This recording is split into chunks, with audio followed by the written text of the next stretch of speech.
मुकुट पहनाया। तब अपने अकड़ करके पीढ़े पे बैठ गए। गोपिकाओं ने कहा कि नाच करो। बोले देखो, नृत्य मैं जब करता हूं जब मेरे को उसके बाद में कुछ खाने पीने को दो तो। बोल तेरी मां के सामने भी जब ही नाचता है क्या? बोले और किस लिए नाचता हूं। नवनीत प्रियाय नमः नवनीत लिप्तांगाय नमः। तब गोपिकाओं ने कुछ रख दी ये वस्तु। बोल दे देंगे, देख इसमें रखा है तेरे लिए। बड़े बड़े शिवादिक ब्रह्मादि लोग देख रहे हैं कि अब क्या होता है। और गोपिकाओं की ताल बजने लगी, वाद्य बजने लगे और भगवान नटवर का श्रेष्ठ नृत्य होने लगा। दिग्मंडल में सारे देवता छा गए। मां यशोदा भी अपने घर से बाहर आके आ गई है। गोपिकाएं कहती मां तेरे बालक को डांटना मत। बोल डांटूंगी काहे को, मैं तो इसका नृत्य देखने आई हूं। शेष महेश गणेश दिनेश सुरेश हूँ जाहि निरंतर ध्यावे। जाहि अखंड अभेद्य अछेद्य अनंत सदाई वेद बतावे। नारद से सुख व्यास रटे पचिहारी पुनीति हूँ पारन पावे। ताही अहीर की छोकरियां छचिया भरी छाछ पे नाच नचावे। इतने भगवान सरल बन जाने के बाद भी हम भारतीयों का मन नहीं लगे तो दोष हमारा है। कभी जाओ वरदंत की सुंदर कुंद कली अधराधर पल्लव खोलन की। चपला चमके घन बीच जगे छवि मोतियन माल अमोलन की। वर दंत की सुंदर कुंद कली। महाराज दशरथ के पुत्र राम को गोस्वामी जी देख रहे हैं। भगवान ने जब अपने अधरोष्ट खोले उसमें से दोनों दांतों की पंक्ति दिखी। उस दृश्य के ऊपर गोस्वामी जी अपना सब कुछ न्योछावर कर देते हैं। चपला चमके घन बीच जगे। जैसे बादलों के अंदर बिजली चमकी है ऐसे भगवान की दंत पंक्ति को देख करके गोस्वामी जी वहीं रुक जाते हैं। घुंघराली लटे लटकई मुख ऊपर कुंडल लोल कपोलन की। छोटे छोटे बाल घुंघराले उनके कंधे पे लटक रहे हैं। कुंडल लोल कपोलन की। कानों के कुंडल जब दोनों गालों से आकर के चिपकते हैं उस मधुर से मधुर भंगिमा को देख करके गोस्वामी जी प्रणाम करने लगते हैं। निवछावरी प्राण करे तुलसी बलि जाऊं लला इन बोलन की। और उसी बीच के अंदर भगवान राम कुछ किलकारी भरते हैं कि उन बालक राम को देख करके तो गोस्वामी जी कई दिनों तक समाधिस्थ होकर के बालक राम को अपना हृदय सौंप देते हैं। मंगल भवन अमंगल हारी द्रवं सो दशरथ। हम समस्त भारत निवासियों के लिए मंगल मंत्र दिया है कि महाराज दशरथ के आंगन के अंदर घूमने वाले भगवान श्री श्याम सुंदर राम, श्याम वर्ण वाले भगवान श्री राघवेंद्र हमारे हृदय के अंदर विराजे, हमारे ऊपर कृपालु रहे, सब प्रकार से मंगल हो जाएगा। धीरे धीरे बड़े हुए। बाल्यात् प्रभृति सुस्निग्धो लक्ष्मणो लक्ष्मीवर्धन है। रामस्य लोक रामस्य भ्रातुर ज्येष्ठस्य नित्यशः।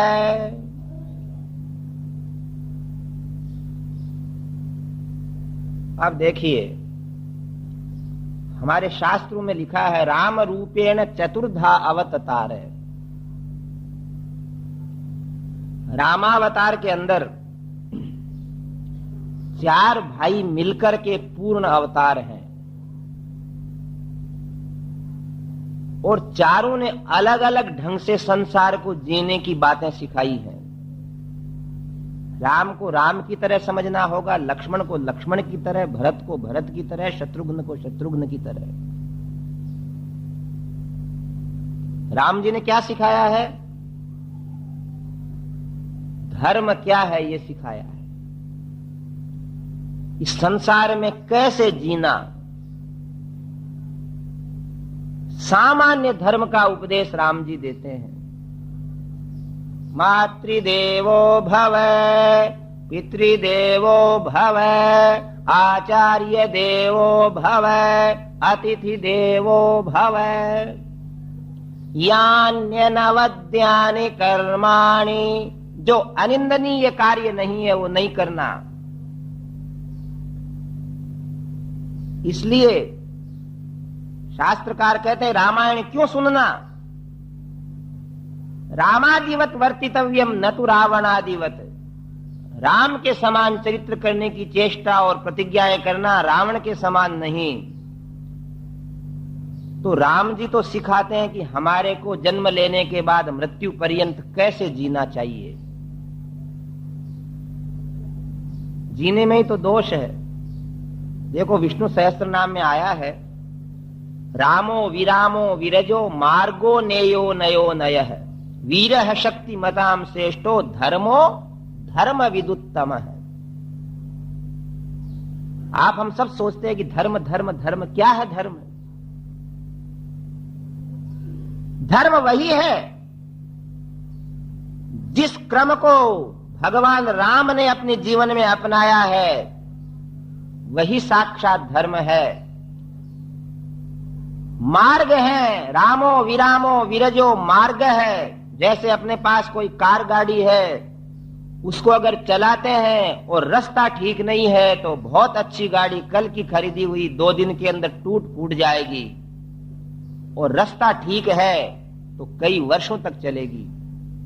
इसलिए जीने का रास्ता क्या है, जीना कैसे चाहिए, क्या अपराध कर रहे हैं, क्या कमियां हैं, ये सब दिग्दर्शन करने के लिए तो भगवान राम को पढ़ना पड़ेगा, जो आप सुनोगे इन दिनों में।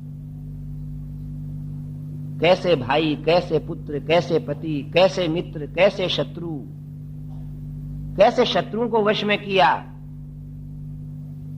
इसलिए राम को समझने का अर्थ है जीवन की सारे जीने की बातें सीखना, और लक्ष्मण को समझने का मतलब, लक्ष्मण वो पुरुष हैं जो दशरथ के लिए कहते हैं वध्यताम बध्यताम अपि, या तो इन पिताजी को मार डालो या बांध दो। लक्ष्मण जीने की बात नहीं सिखाते हैं।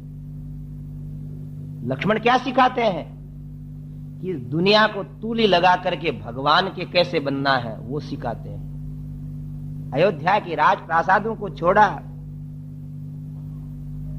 माता पिता को छोड़ा जिसने, उर्मिला से पूछने तक नहीं गए कि मैं राम के साथ जा रहा हूं,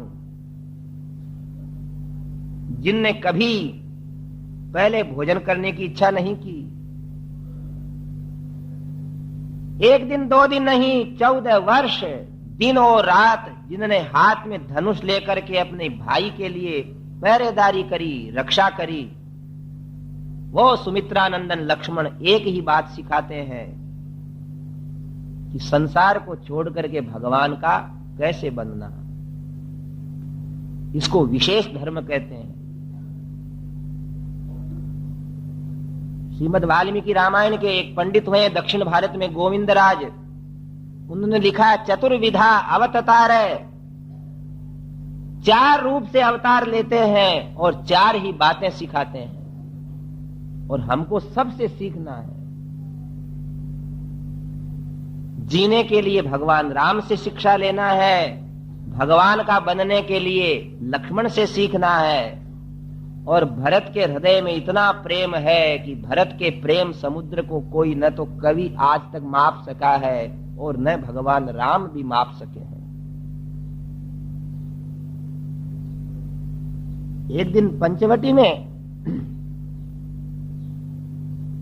आगे आएगी बात, हम अभी कह देते हैं, गोदावरी नदी में स्नान कर रहे थे राम, लक्ष्मण और सीता। ग्रीष्म शीत का महीना था, पोष का, और नहा करके बाहर राम आते से ही एक शिला के ऊपर बैठ करके ऐसे रोने लगे, ऐसे रोने लगे कि रोना रुका नहीं उनका। लक्ष्मण ने कहा, हे आर्य क्या बात है? अरे लक्ष्मण, मेरे को तो पिताजी ने वनवास दिया है, इसलिए जटाजूट धारण करके मैं अगर यहाँ ठंड में स्नान कर रहा हूं गोदावरी नदी में तो कोई बड़ी बात नहीं है, पिता की आज्ञा मान रहा हूं। पर धन्य है वह केकई नंदन भरत जो उस भयंकर शीत के अंदर सरयू के अंदर स्नान करके चटाई पे बैठा हुआ राम राम कर रहा है। लक्ष्मण 14 वर्ष कब पूरे होंगे और कब मैं भरत को गले लगाऊंगा।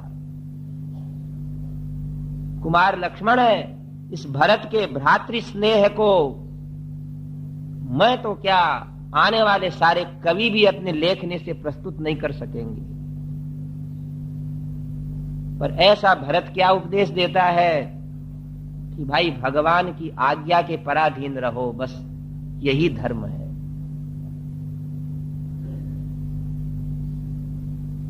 खुद चीती होवे नहीं प्रभु चीती तत्काल, बलि चाहत वैकुंठ को और प्रभु भेजे पाताल। हमारी इच्छाएं नहीं चलेंगी, भगवान की आज्ञा मानना पड़ेगी, भगवान के संकल्प सिद्ध होंगे। बड़ा आग्रह करने के बाद भी चित्रकूट से ठाकुर जी नहीं लौटे तो भरत क्या कहता है कि प्रेम हृदय में रखो, बात भगवान की मानने पड़ेगी। सुख मिलता है तो सुख से जीवो, कष्ट है तो कष्ट उठाओ। ये भरत सिखाते हैं। शत्रुघ्न क्या सिखाते हैं? देखो, शत्रुघ्न न तो वन में गए, न उनने वल्कल वस्त्र पहना, न उनने राजप्रासाद छोड़ा। वो कहते भैया राम लक्ष्मण वन में चले गए, भैया भरत नंदीग्राम में तप कर रहे हैं, तो अयोध्या के लोगों का पालन कौन करेगा। रोता हुआ शत्रुघ्न सोचता है कि अयोध्या सूनी पड़ी है, राम बिना मेरी सुनी रे अयोध्या, लक्ष्मण बिना ठकुराई रे, सीता बिना मेरी सुनी रसोई, कौन करे चतुराई रे। उस समय राम लक्ष्मण भरत का स्मरण करके इक्ष्वाकु नंदन शत्रुघ्न भगवती सरयू को प्रणाम करके कहते हैं कि ए जगत जननी सरयू, तेरा जल पीने वाले और तेरे पास रहने वाले अयोध्या के नागरिकों का सेवक मैं हूं। 14 वर्ष तक मैं इनके सुख का ध्यान रखूंगा। आपको मालूम है राम का राज्याभिषेक हुआ तो तैयारी करने के अंदर शत्रुघ्न के सिवा किसी ने कुछ नहीं किया। शत्रुघ्न जनता जनार्दन की सेवा करता है, उसके लिए अयोध्या के नागरिक ही राम हैं। 14 वर्ष तक अगर जनता जनार्दन की सेवा की है तो सुमित्रानंदन शत्रुघ्न ने की है। अतः भागवत सेवा, भक्तों की सेवा करने का अगर उत्तम धर्म निर्वाह किया है तो शत्रुघ्न ने किया है। और उन कवि ने तो ऐसा कहा है कि राम ने जो पालन किया वो सामान्य धर्म, लक्ष्मण का विशेष धर्म, भरत का विशेष तर धर्म और शत्रुघ्न का विशेषतम धर्म, पब्लिक की सेवा करना। अब आपको लीला प्रारंभ होती है। लक्ष्मण का प्रसंग आया है, यदा ही हयमारूढ़ो मृगयाम याति राघवः, अथैनम पृष्ठतो भेति सधनु परिपालयन्। कि जब भगवान राम घोड़े के ऊपर बैठ करके वन प्रदेश में घूमने के लिए जाते तो लक्ष्मण पीछे पीछे रहते, धनुष बाण ताने हुए, चारों तरफ देखते हुए। राम कहते क्या कर रहे हो? बोले आपकी रक्षा कर रहा हूं। क्यों? बोले मेरा जन्म इसीलिए है। इस तरह है, लक्ष्मण के लिए आया है कि नचतेन बिना निद्राम लभते पुरुषोत्तम है। इतना प्रेम था भगवान राम और लक्ष्मण का कि लक्ष्मण के बिना रघुनाथ जी को कभी नींद नहीं आती थी। इसीलिए आज भी जितने भी अपन दर्शन करते हैं, दक्षिणे लक्ष्मणो यस्य वामे च जनकात्मजा पुरतो मारुतिर्यस्य तं वन्दे रघुनन्दनम्। न च तेन बिना निद्राम लभते पुरुषोत्तम है। ऐसा भगवान राम लक्ष्मण का प्रेम है कि उनके बिना उनको नींद नहीं आती। ऐसे चारों भाई धीरे धीरे बड़े हुए। अथ राजा दशरथस्तेषां दारक्रियां प्रति चिन्तयामास धर्मात्मा सोपाध्यायः स बान्धवः।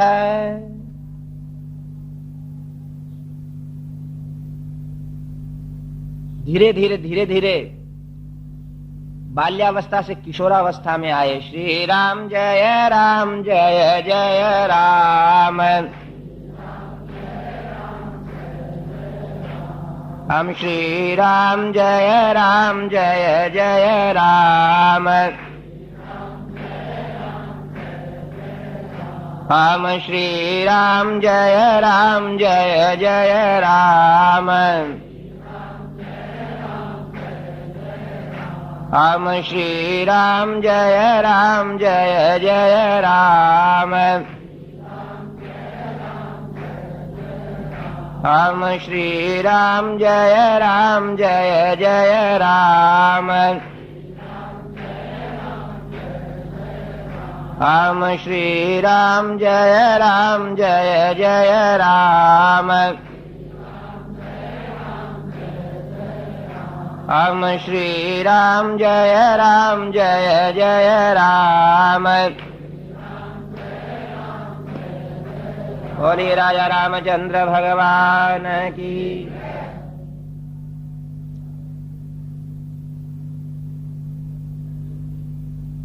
चारों भाई वहीं रह रहे हैं। धनुर्वेद विद्या भी सीख ली है। कुलगुरु वशिष्ठ के पास अध्ययन भी करते हैं। किंतु एक दिन महाराज दशरथ जब अपने राजसभा के अंदर वर्तमान है, सिंहासन के ऊपर विराजमान है,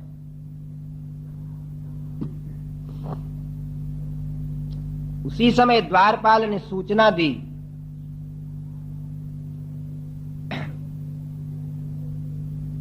कि हे महाराज, आपके नगर में विश्वामित्र ब्रह्मर्षि का शुभागमन हुआ है। इतना सुना महाराज दशरथ ने और सीधे उनके स्वागत के लिए पहुंचे। द्वारपाल ने आदेश दे दिया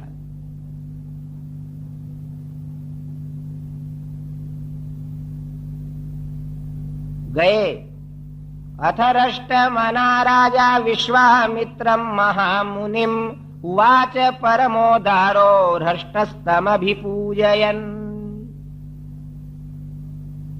देखो भाई, कोई सामने आता है लेने तो फिर उसके घर जाने का मन करता है, नहीं तो देखत ही हर्षे नहीं, नैना नहीं स्नेह। तुलसी तहान जाइए कंचन बरसे में है। चक्रवर्ती सम्राट थे महाराज दशरथ, अनेक गुणों से युक्त थे। जब तो कोई आता है, नहीं तो कौन आता है।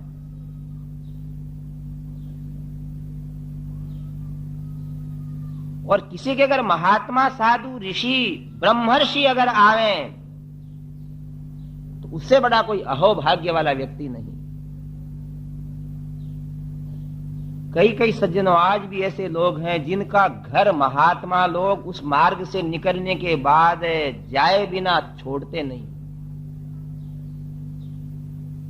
ऐसे संबुद्धि वाले आज भी कई है। सज्जनों, बंबई और इंदौर के बीच में सेंधवा गांव है, एक नाम सुना सेंधवा। वहां एक भुराड़िया है जिनके घर के कमरे में सैकड़ों महात्माओं के चित्र लगे। कई लोग तो सोचते हैं वाली चित्र किसका होना, बोले खाली हमारे गुरुजी का ही होना।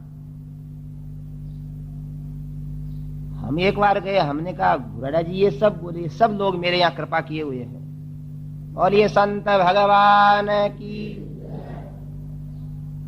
कभी कभी तो आंसू बहाते हैं कि महाराज हूं किस योग्य, पर महात्मा लोग 5 मिनट ही आओ मेरे घर या मेरी जीनिंग फैक्ट्री में आकर के दर्शन दे देते हैं।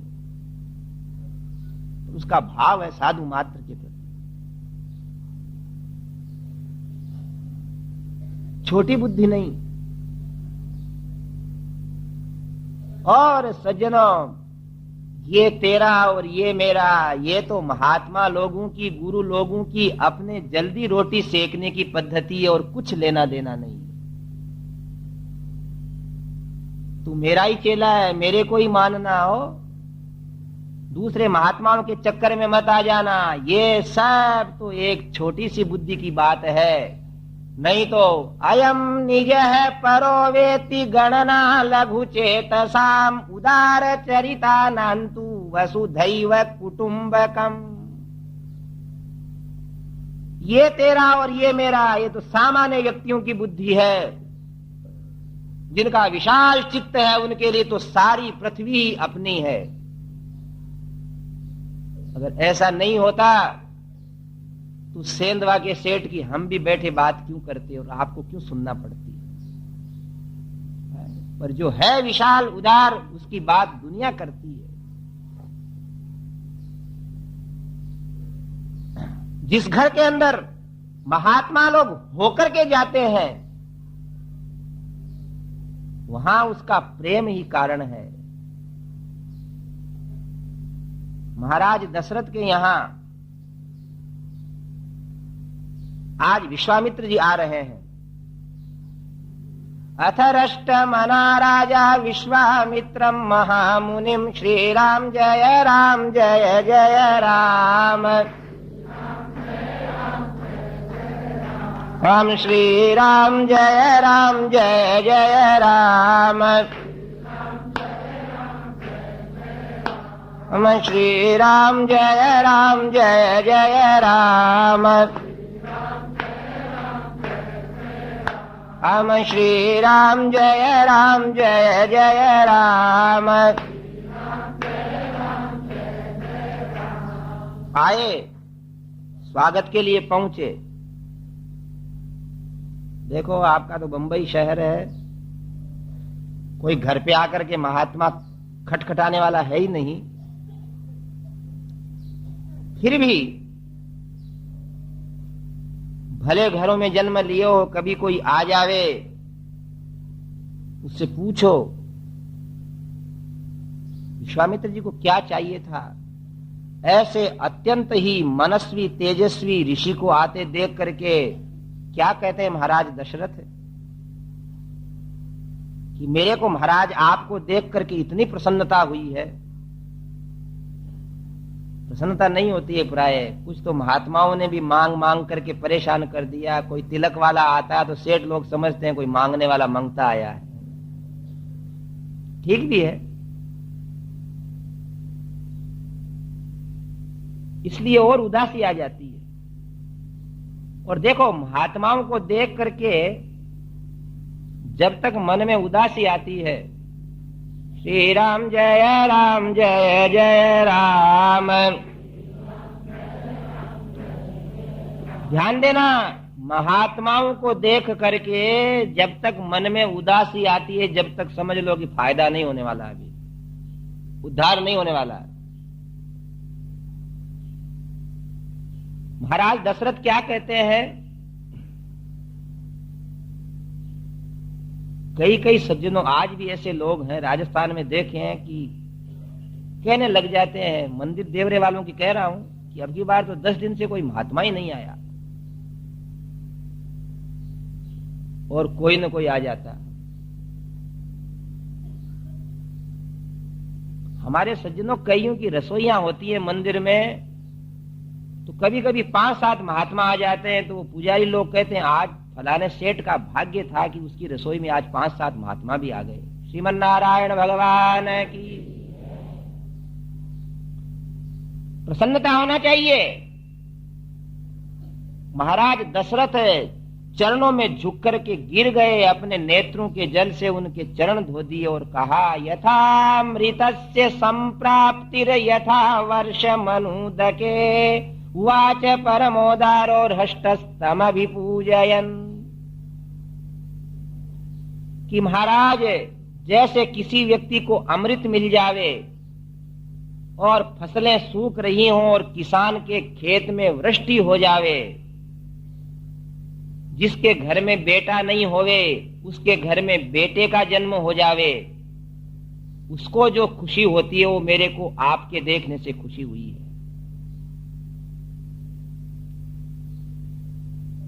विश्वामित्र भी सोचते हैं कि इसीलिए इनके घर भगवान को आना पड़ा है। राम घर दशरथ के जन्मे, घर आना हो तो ऐसा हो, लोग देखन चले आए, सुहाना हो तो ऐसा हो।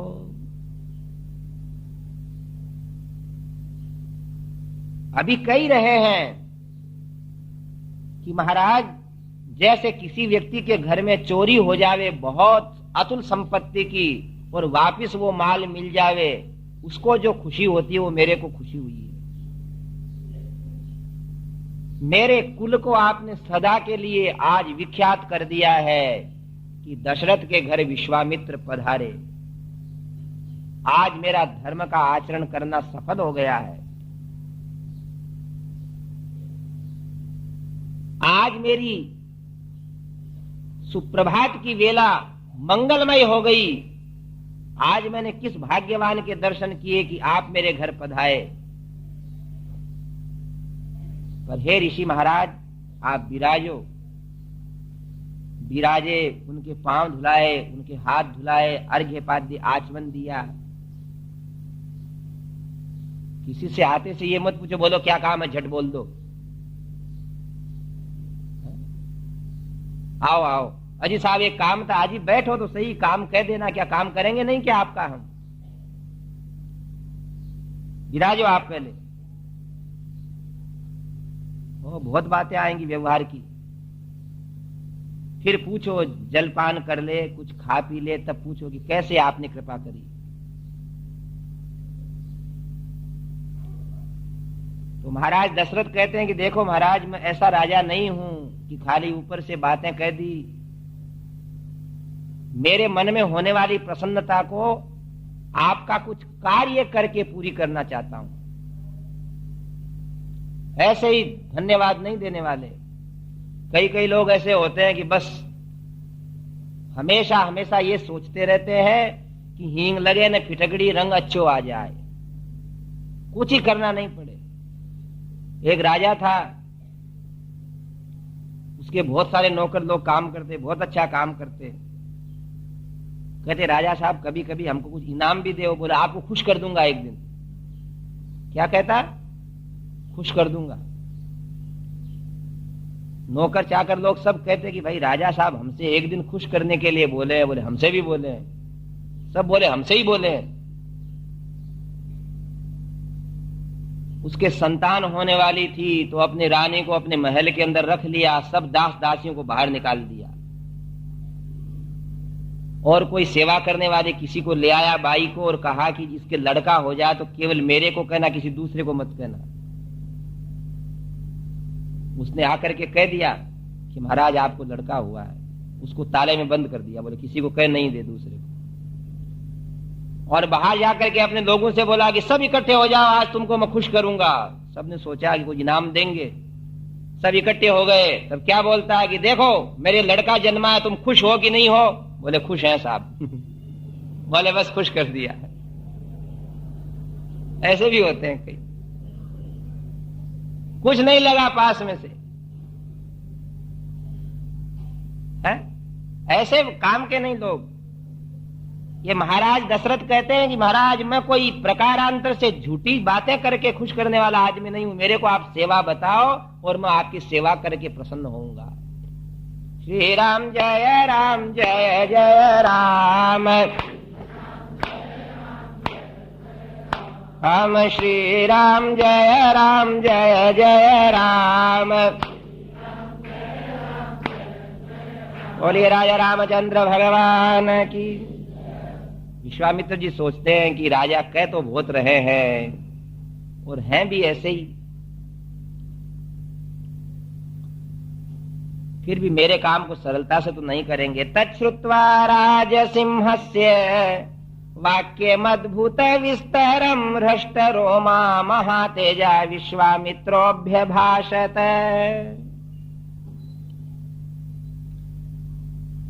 विश्वामित्र जी ने कहा कि महाराज, बात यह है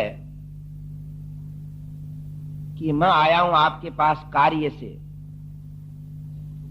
मैं वन के अंदर जब भजन करता हूं, पूजन करता हूं, तो मेरे यज्ञ के अंदर विघ्न करने वाले राक्षस आते हैं और उन राक्षसों को मारने के लिए मेरे को आपके बड़े पुत्र राम चाहिए। उनको आप मेरे साथ जाने की आज्ञा दो।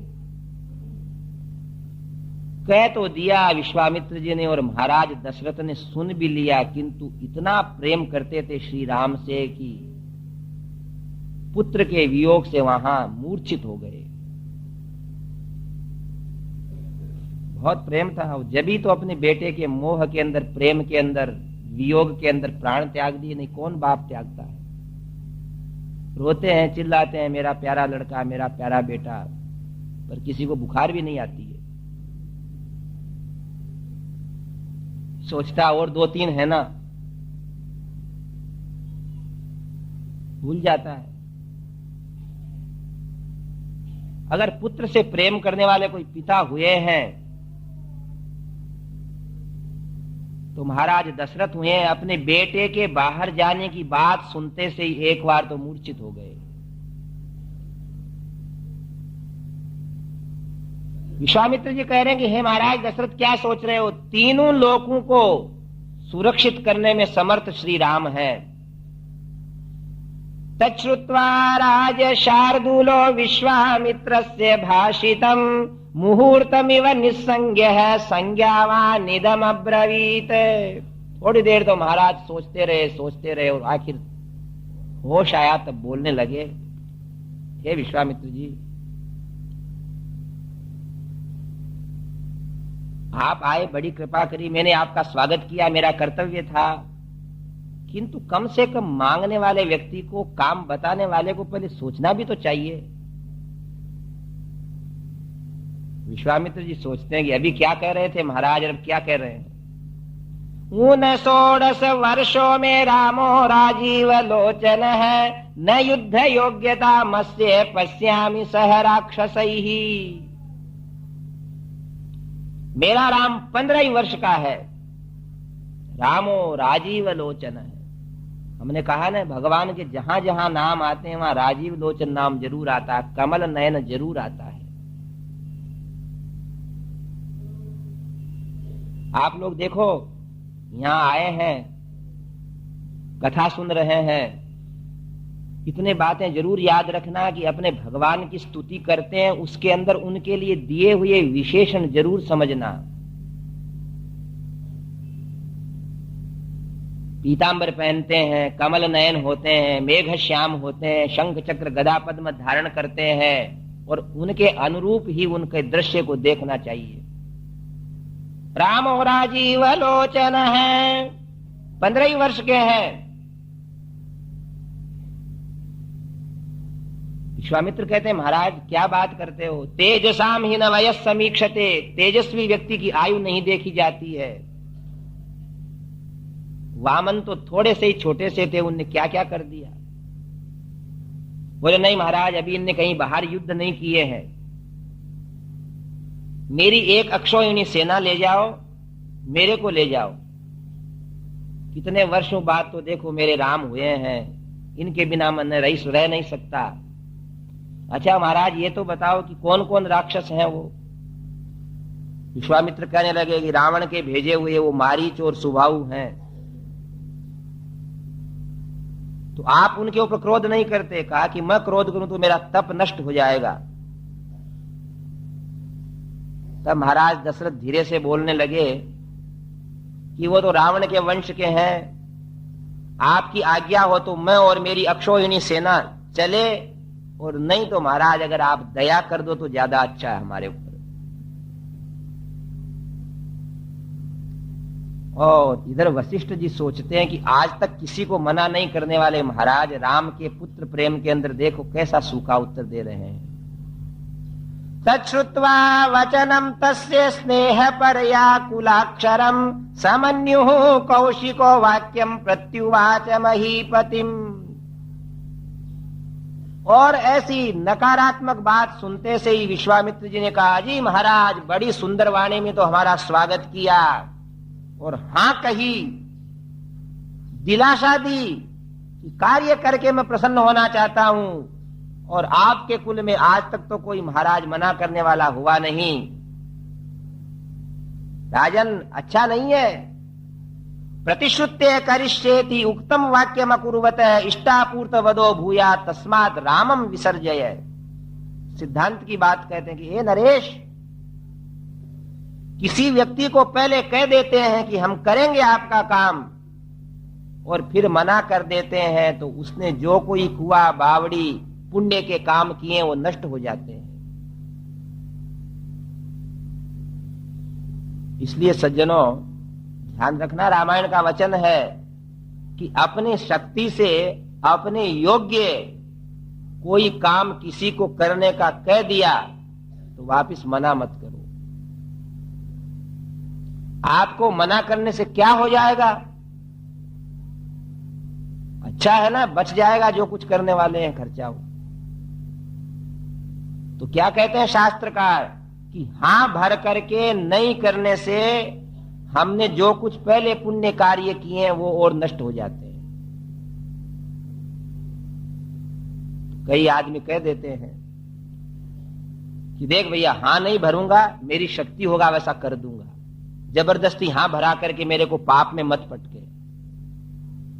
चंदे चिट्ठे वाले जाते ना, तुम इतने 10,000 तो लिखो ही। तो भले रामायण सुने हुए व्यक्ति ये कहते हैं कि ऐसा मत करो, दूंगा मैं जो कुछ है सो, मेरे को बांधो मत। और हां भर ली तो भले आदमियों को चाहिए कि अपना कहा हुआ कार्य कर दें, अन्यथा अपना संचित पुण्य और खत्म हो जाता है।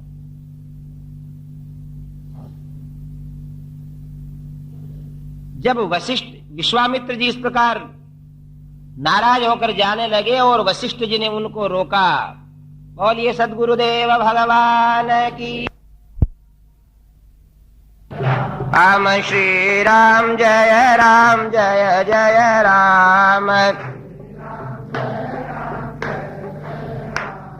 श्री राम जय जय राम। श्री राम जय जय राम। अब देखिए,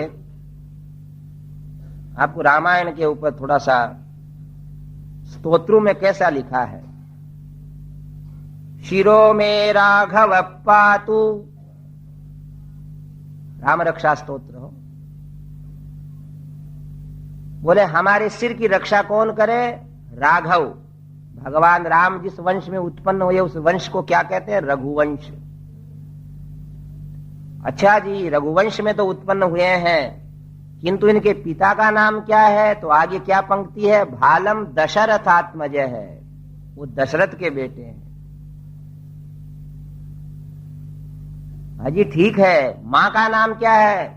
शिरो में राघव पातु भालम दशरथात्मज है, कौशल्यो दृशौ पातु। उनकी मां का नाम कौशल्या है।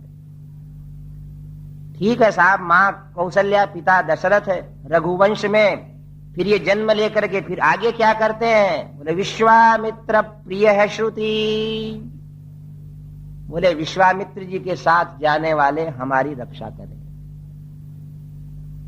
रामचरित्र के अंदर विश्वामित्र जी के साथ होने वाला प्रस्थान भगवान राम के जीवन में एक अलग मोड़ है, स्मरणीय मोड़ है। लोगों को उपदेश देते हैं ग्रंथकार कि अपने बालकों को केवल अपने गोद में, अपने आंचल की छाया में रखना चाहते हो तो कुशल नहीं होंगे। उनको किसी विज्ञानी के साथ, किसी दिव्य पुरुष के साथ आगे बढ़ाओ। बोलिए राजा रामचंद्र भगवान। विश्वामित्र तात्कालिक बहुत बड़े विज्ञानवेत्ता थे, सारे अस्त्र शस्त्र उनके पास थे, दिव्य शक्ति से संपन्न थे। और यहां तक कहते हैं आलोचक तो कि रावण से युद्ध करने के लिए, योग्यता प्रदान करने के लिए राम को पास लाए हैं। वो उनको कुशल बनाने की अभिलाषा है। यद्यपि भगवान राम तो कर्तुम अकर्तुम अन्यथा कर्तुम समर्थ हैं, किंतु मानव लीला का प्रकटीकरण करते हुए सारे अस्त्र शस्त्र भी विश्वामित्र जी से लेंगे और ऐसे एक धनुर्धारी उत्तम श्रेष्ठ वीर के लक्षण से युक्त राम की लीला प्रारंभ होगी। वशिष्ठ जी ने जब बड़ाई करी, विश्वामित्र सबसे बड़े शस्त्र संग्रह करता है। विश्वामित्र प्रिय श्रुति घ्राणम पातु मखत्राता। और क्या किया आगे जाकर के यज्ञ की रक्षा करी। देखो राम रक्षा स्तोत्र में 8-10 श्लोक में पूरी रामायण का भाव है। शिरो में राघव पातु भालम दशरथात्मज है, कौसल्यो दृशौ पातु विश्वामित्र प्रिय श्रुति घ्राणम पातु मखत्राता मुखम सौमित्रि वत्सल है। आखिरी में आता पादौ विभीषण श्रीद है, विभीषण को राज्य दिलाने वाले। ऐसे ही खाली पाठ कर लेते हैं, क्या हनुमान चालीसा क्या और कुछ समझ में आवे चाहे नहीं आवे, पाठ कर लिया बोले। इसी पाठ पूजा को अगर कुछ समझ करके करें तो बहुत आनंद आने लगेगा। हर बात के अंदर पूरा का पूरा कवि अपने ग्रंथ का रहस्य देता है। और अभी तो आप पूरी रामायण सुनेंगे ही, आ गया प्रकरण इसलिए बता दिया। विश्वामित्र जी की बात महाराज दशरथ मानते हैं, वशिष्ठ जी के कहने से वो राम जी को बुलाते हैं।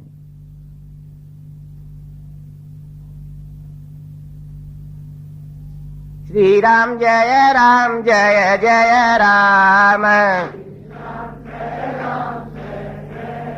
राम श्री राम जय जय राम। तथा वसिष्ठे ब्रुवती राजा दशरथ स्वयं प्रहृष्ट वदनो रामम आजुहावस लक्ष्मणम। राम को लेने आए हैं हो, लक्ष्मण का उनने प्रस्ताव भी नहीं रखा है, किंतु स्थिति यह है कि जहां राम आते हैं वहां लक्ष्मण तो साथ अपने आप आते हैं। यत्र राम है तत्र लक्ष्मण है। राज सिंहासन के ऊपर विराजमान है, कुलगुरु वशिष्ठ बैठे हैं, विश्वामित्र बैठे हैं, और राम और लक्ष्मण को बुलाया। हाथ में धनुष और बाण है, 15-15 वर्ष की अवस्था है, लक्ष्मण थोड़े छोटे हैं। पेड़ियां चढ़ते हैं सभागृह की, श्री राम जय जय राम। और सभा के अंदर जिस समय भगवान श्री राम ने प्रवेश किया, तो अभी तक तो कूदते हुए आ रहे थे, उछलते हुए आ रहे थे। सभा के अंदर जाते से ही हाथ जोड़ते हुए आ रहे हैं। ऐसा नहीं कि उछलते हुए ही अपने पिता के पास आ रहे हैं। सभेयो से युवा यजमानस्य जायताम। हमारे ब्राह्मण लोग आशीर्वाद देते हैं वेद के अंदर कि हमारे यजमान का लड़का सभ्य होवे, असभ्य नहीं। किस प्रकार प्रस्थान करना चाहिए सभा के अंदर, माता पिता के सामने, बहुत बड़े बड़े बुद्धिमान व्यक्ति जहां बैठे हैं वहां कैसे जाना। हाथ जोड़ करके खड़े हो गए। सुमंत्र उनको लाने के लिए गए थे। पिता की तरफ देख रहे हैं कि पिताजी क्या संकेत करते हैं। इतने के अंदर तो महाराज दशरथ ने कहा कि हे रामभद्र भीतर आओ। तो अत्यंत भाव भंगिमा से सबको देखते हुए पिता को प्रणाम करने के पहले वशिष्ठ जी को प्रणाम करते हैं, विश्वामित्र को प्रणाम करते हैं। और जब तक वो दोनों हाथों से वशिष्ठ जी नहीं उठाते हैं, जब तक उठते भी नहीं है।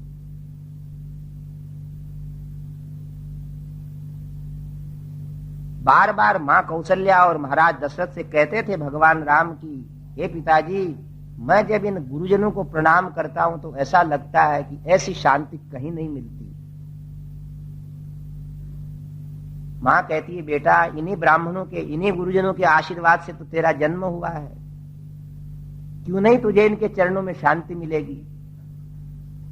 अभिवादनशीलस्य नित्यं वृद्धोपसेविनः चत्वारि तस्य वर्धन्ते आयुर्विद्या यशो बलम्। अभिवादनशीलस्य, हमारे भारतीय शास्त्रों में लिखा है कि कोई भाई बहन अपने संतान को योग्य बनाना चाहते हैं, आयुष्मान, बुद्धिमान, कीर्तिमान, तो उनको ये सिखावे कि सबसे पहले बड़ों को प्रणाम करता रहे। अभिवादनशीलस्य नित्यम वृद्धोपसेविनः, अपने